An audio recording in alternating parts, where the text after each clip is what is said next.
experiencing the whole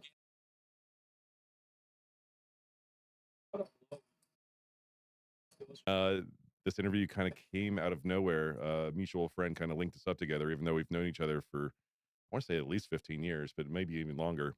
But yeah, obviously we jumped at the opportunity to get you on here.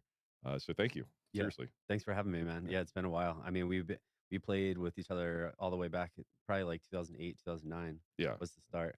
Yeah, that sounds right. Which Glory days. it really was. It seems like forever ago, but at the same time, it seems like it was yesterday.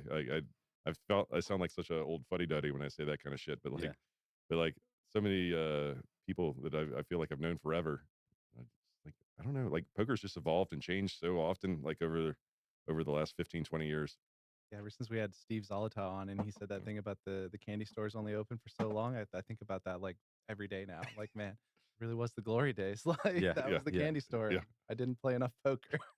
Yeah, well, like when you're making money hand over fist, you assume it's always going to be there, so you get lazy, and then when it's not there, then you work harder. Like it's a weird ebb and flow. I kind of feel like the evolution of it all is just constant adapt or die anyways. Yeah. So like even when people talk about the glory days, there's always just like pockets of the market that are available to you, right? So obviously you guys have your own game. There's a lot of the live private games.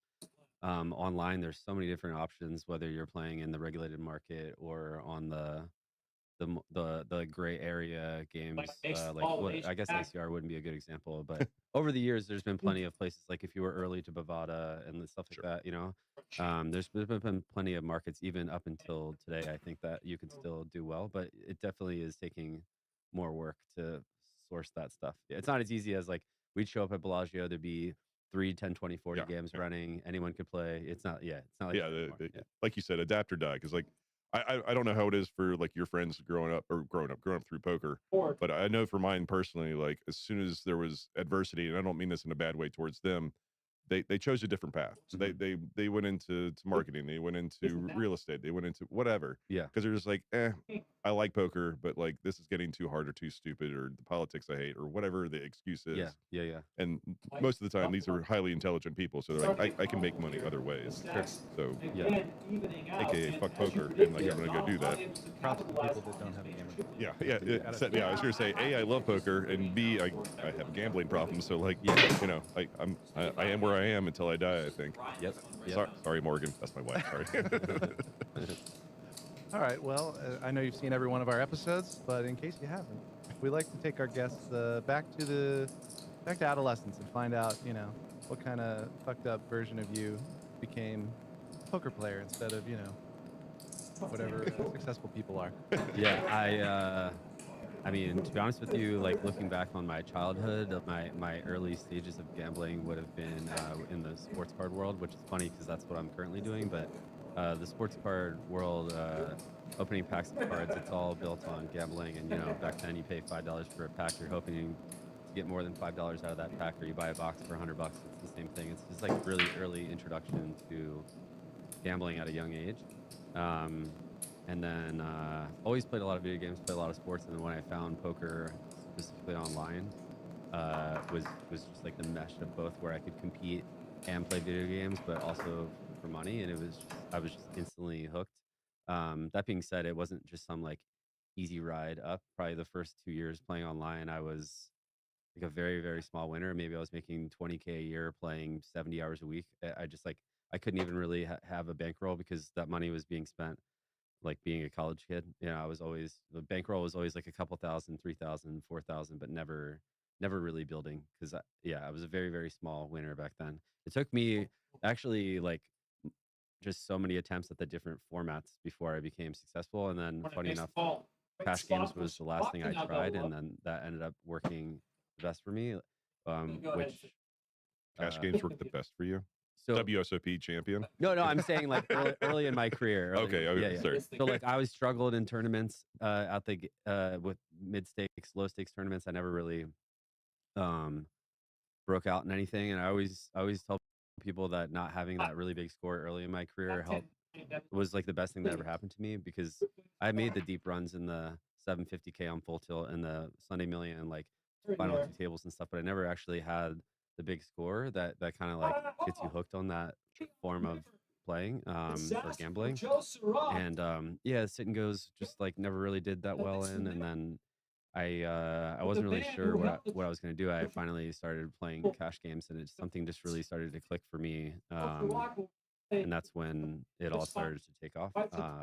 And then honestly, from there, like when I played tournaments, I would only play them like for fun, right? So then when I would feel so free playing whatever the buy-in was because I didn't have to rely on the income or like making the money or like It's a free roll laddering. almost. You're lighting the money on fire, and then it's a free roll. Yeah. I mean, like I enjoyed playing them, and it's not like I was just punting in them or Yeah. anything, but it gives you, in my opinion, even to this day, like a really big advantage, especially in those high pressure spots when you're at a final table and you don't care about laddering or you don't care so much about ICM and you're just trying to win. Yeah, so that's all early career as wrapped up as quickly as possible without it sounding too boring. Because most of the stuff is like, oh, I watch Moneymaker, I watch ESPN. Yeah. Because obviously I started in the same way. That's how I found poker. That's just kind of like my early career was like staked for small tournaments.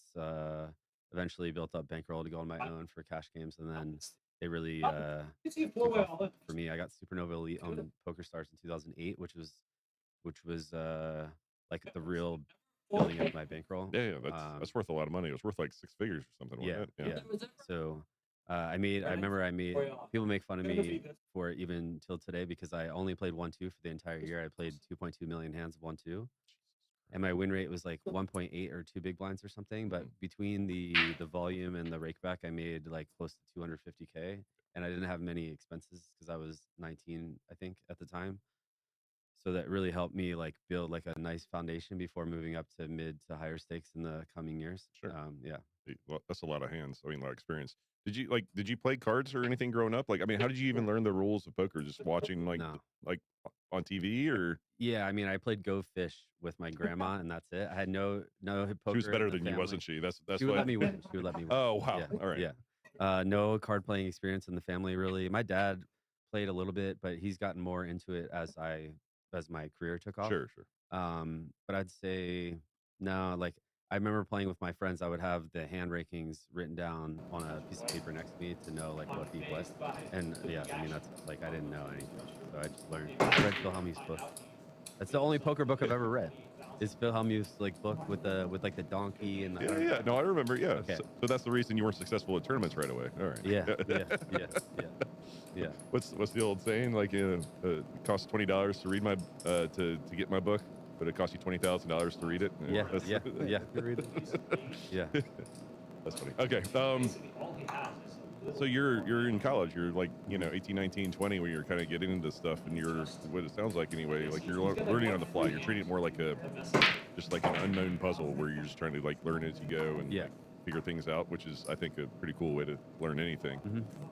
That way you're not regimented by any certain thoughts. You're not boxed in. I think that's what keeps old school gamblers away from like the new school. Like they want to fit everything in a certain way of thinking. So like you're in college. Like, what are you doing in college for? Like what was the I goal? was going to Maryland for business, but I dropped out after midway through my third semester. I dropped out. My first shot at playing full time, I started with a 10K bankroll, lost / spent half of it in the first month because my parents were like, okay, you have to pay for everything. So I had all my expenses. Plus I lost a little bit that first month. So I re-enrolled in community college for an additional semester, honestly only to save money up to do it again. So were your parents, I don't want to say staking, but like staking your life once you went back to community college? Were you like... The rule was that if I failed any classes, I had to pay for it, and I also had to pay for my books up front, and they'd refund me if I passed the class. Okay.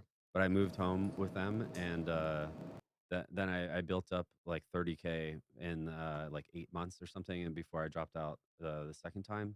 So I dropped out twice, once from Maryland, once from community college, and then the second time I never went broke again. All right, really quick, guys. Phenom Poker is out now. It is live. And if you want to support Table 1, just go to joinphenompoker.com, and that will help us. Fill in your information, and you'll be on with us. Tons of people on there, tons of action, especially until Art and I will run out of money, I think. That's true. And we are doing some sort of free roll. Anyone who signs up through our